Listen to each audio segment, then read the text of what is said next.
of defending freedom in its hour of maximum danger. I do not shrink from this responsibility. I welcome it.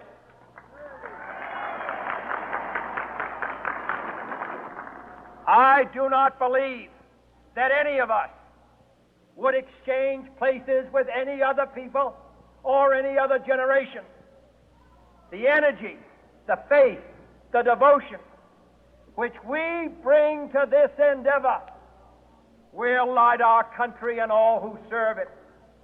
And the glow from that fire can truly light the world.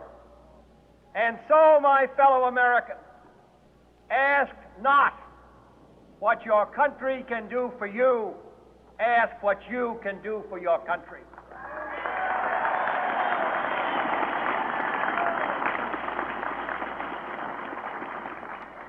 My fellow citizens of the world, ask not what America will do for you, but what together we can do for the freedom of man.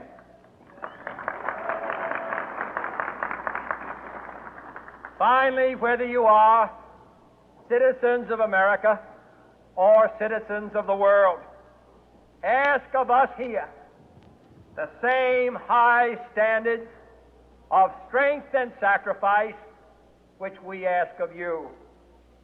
With a good conscience, our only sure reward, with history the final judge of our deeds, let us go forth to lead the land we love, asking His blessing and His help, but knowing that here on earth God's work must truly be our own.